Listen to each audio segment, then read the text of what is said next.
Hi, YouTube. I hope you're doing great. I'm having an okay day, not too bad. Might be getting some help for that roof on the kitty house. The guy who was going to help us, his phone isn't working right now, and he has a tendency to lose it ever since he's had his head injury, and he actually does forget things. I was telling you he had his van impounded for talking on his phone because he had missed a court date from another thing, um, probably like a driving infraction of some type like that. But, um, because he's not violent or a criminal or anything like that. He just has a head injury and has problems. He's actually on Social Security because of it. And he's only in his 50s, so he's coming out of it, but it's been a really long struggle. So anyway, Doug's going to go over there and see if he's okay, you know, or if he can help with that. But, you know, yeah. So anyway, not much else really going on around here today.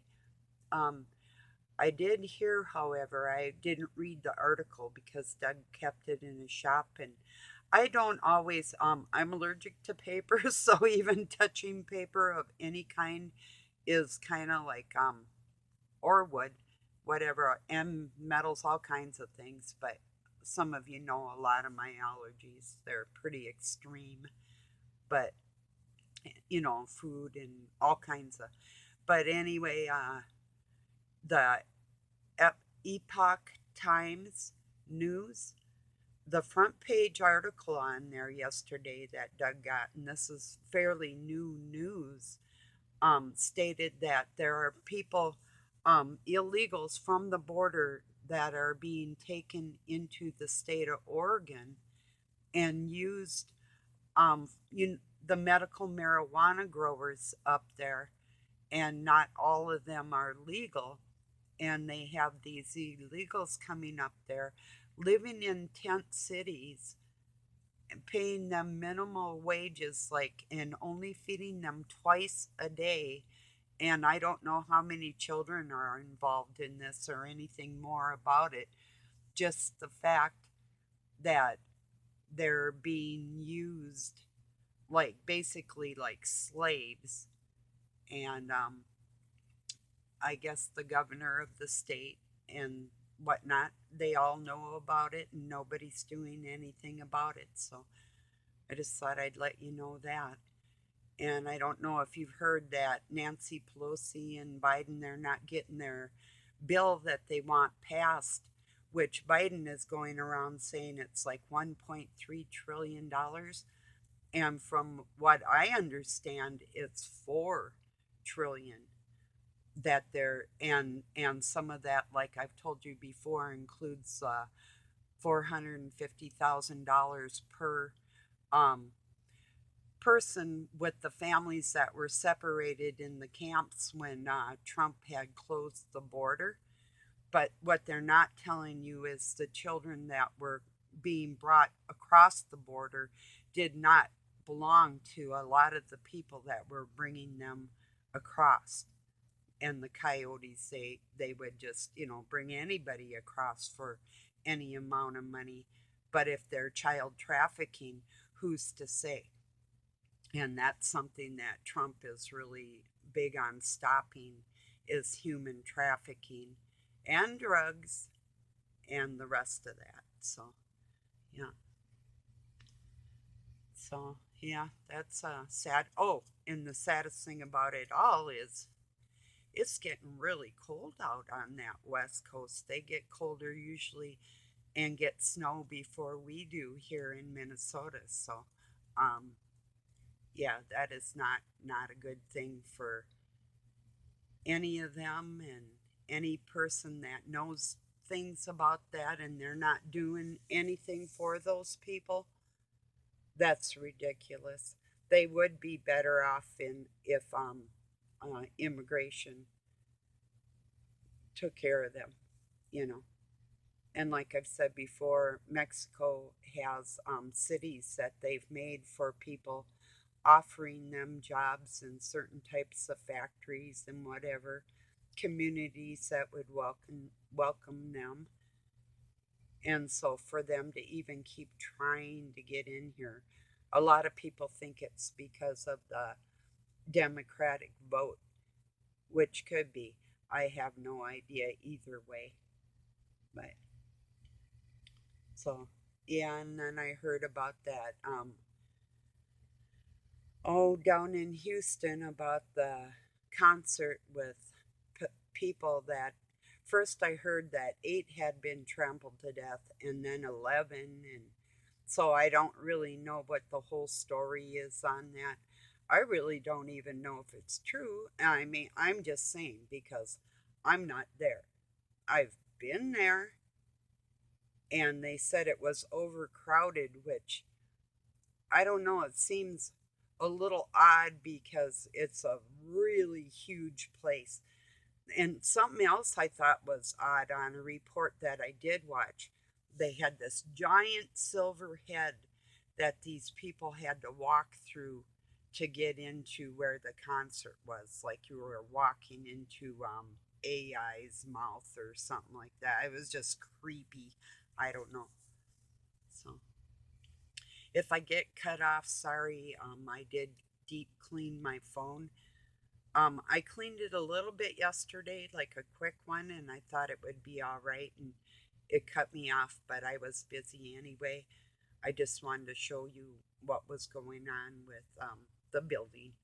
So, and then got some nice sky views and Yeti, one of the abandoned kitties or feral cats, however you want to call them. There was a woman on our local community page today, had a fuzzy little fluff ball kitty, maybe this big, and said somebody had dropped it off at their farm. And one woman said, "Be careful who you give it to." And I wrote, yeah, because we had problems with screening people to take kittens from another pregnant cat that showed up here years ago. We kept one of the babies and had him fixed, but uh, that, well, I told him that the U of M was taking them down to the cities, and also the pig farmers around here will use them for food.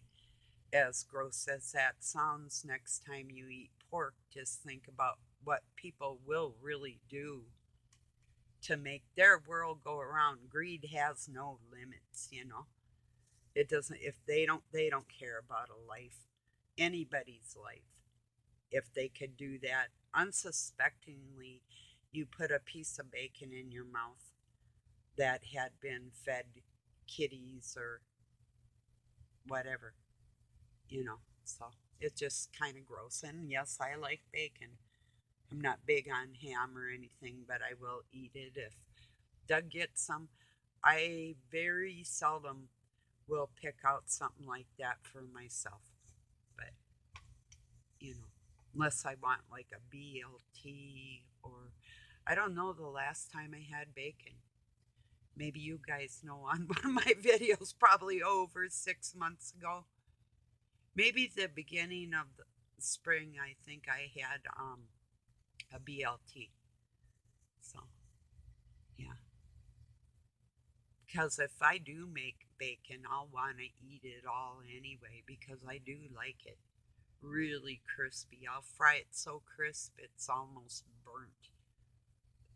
Bacon jerky. So there's absolutely no fat in it by the time I get done cooking it. Same with pork chops. If I haven't had or made for a very long time, but Doug would get them and I'd cook them like till they were just hard, you know.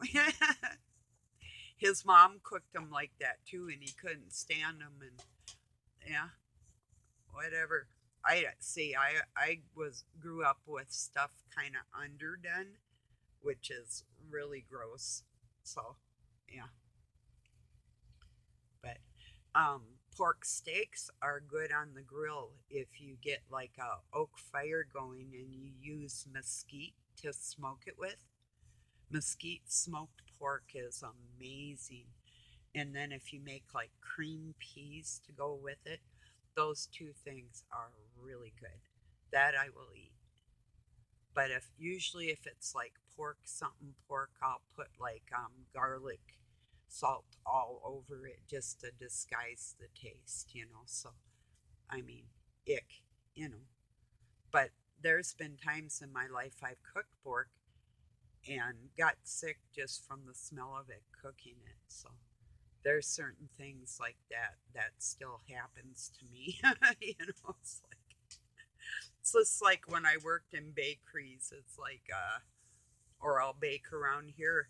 I might not want it the first day. I have to wait a day and pretend somebody else made it because just the smell of the sugar and the fats and different things when you're cooking it is to me it's icky.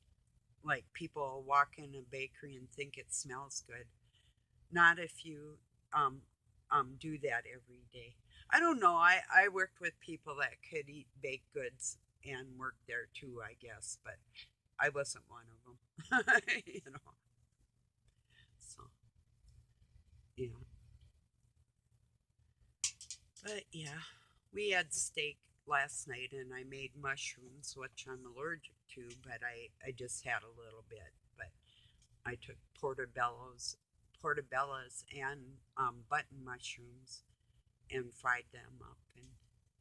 But I have some of my steak left tonight, and I'm just gonna have a sandwich, probably with cheese on it or something tonight, and then maybe some French fries. I'm thinking. So I still have some left. Doug bought a big bag, and I made so many last time, and we didn't even eat what I made. It was kind of, but we've got plenty of kitties out will eat anything, but they've got some really good.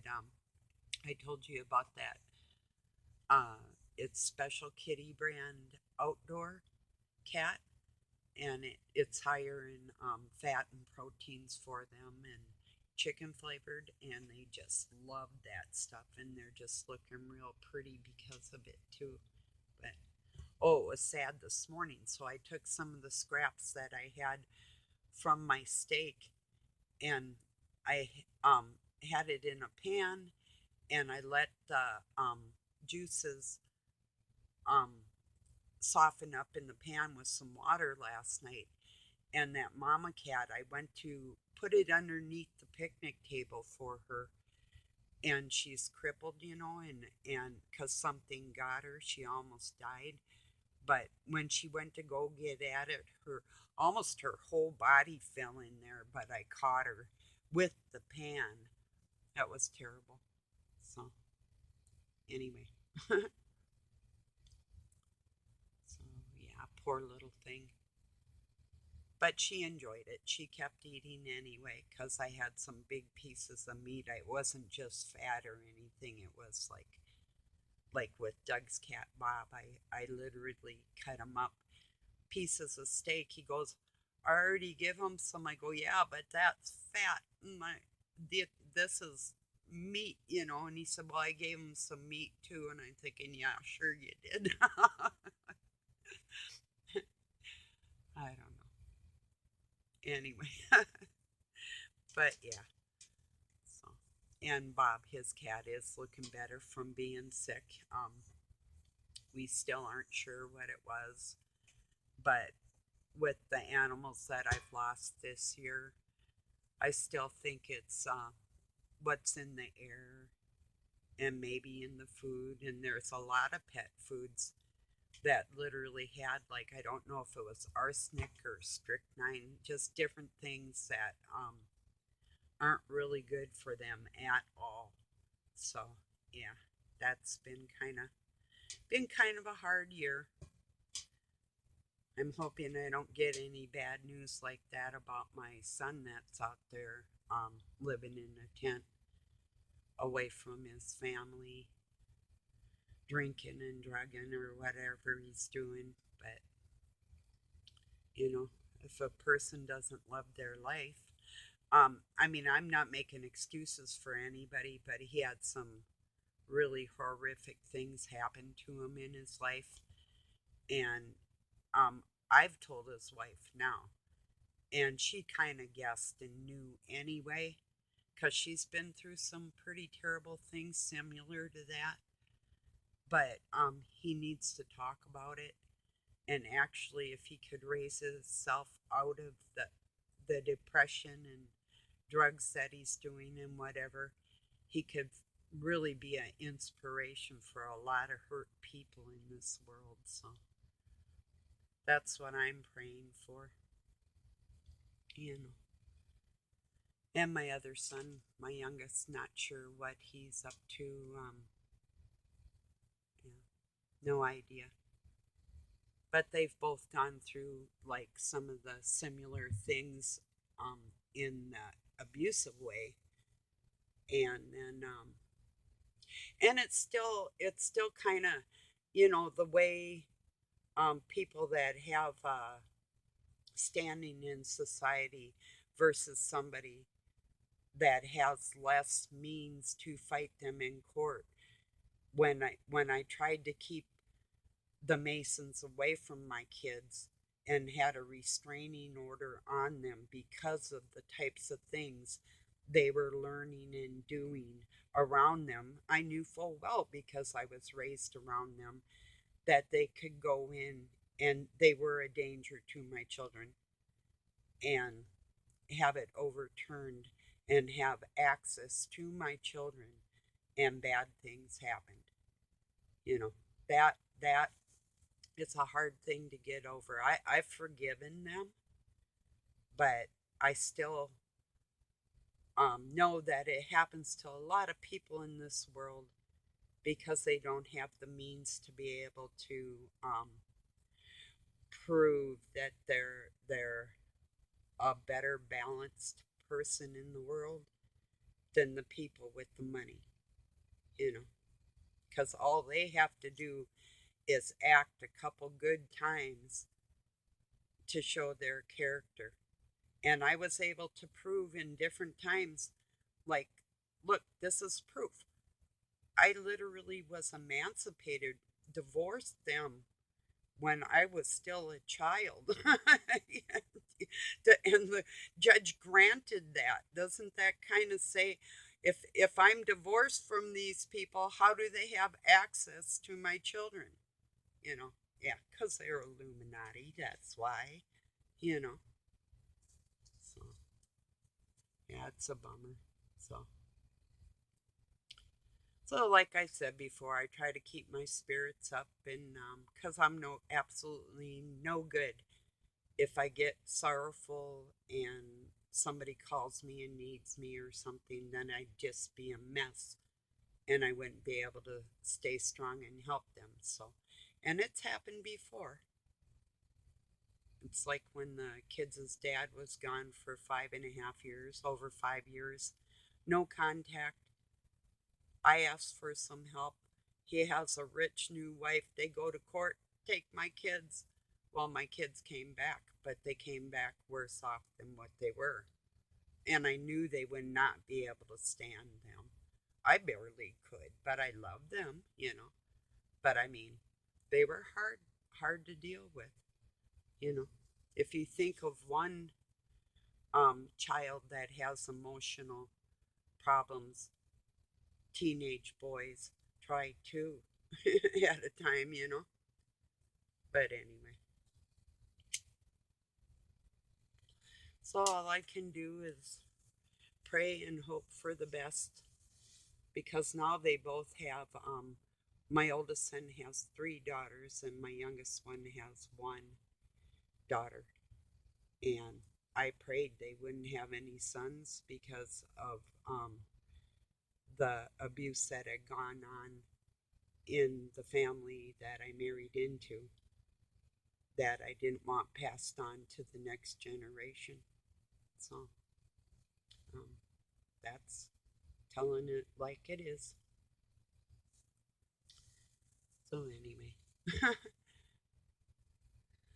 So I'll know in a little bit if we're going to have some help on that roof or not. But Doug did just put the tractor back there, and we might have to just try and put that rubber in the bucket. It's pretty heavy. Um, one of us could drag it, but one person could not lift it folded up. So it would take like two or three good sized men to even move it and get it going. I don't know what we're gonna do. So what it is a piece of rubber that the farmers around here use to put over their big bales in the wintertime to keep the snow off them. So they're like this is probably, oh, I think it's, well, I showed you it. It's probably like 20 by 20, I think, something like that. And maybe like an eighth or a quarter of an inch thick. But I think it's about an eighth. But it will definitely be waterproof and a lot warmer for them. But I saw them come running out of their house this morning when I took their crunchy foods out to them. So I know they're living in there, and it was just cute. They came out that little flap that I made that I'm gonna make better, but that's just a temporary thing. Um, I've got two hinges on the door, but I'm gonna put three, maybe four, because it's kind of a heavy door, and a handle and different things. So yeah. Well, I think I'm gonna upload this and get ready to go out and help if somebody does show up. I don't know, but I'll let you know tomorrow, probably for sure. You know, thank you for joining me. I hope wherever you're at that you're having a pretty good day. I know times in the world are a little stressful for everybody, and it is disheartening to see people, um, the division between all kinds of things in this world. There's just certain things that I have to stay divided on, and that's for the betterment of family life in this world. And I have to stand strong on that. And that's who I am and what I do. I don't carry hate in my heart. I have. Oh, yeah. Oh, yeah. I have. But I don't, you know. And I just thank God. That's my lucky stars that I didn't do anything stupid when I was depressed or upset or that type of thing, because you don't ever want to act out of when you're upset. Sit still and pray. Don't act. Speaking is bad enough, you know. So, okay, everybody, peace and love from Pine City, Minnesota, USA. Talk to you soon.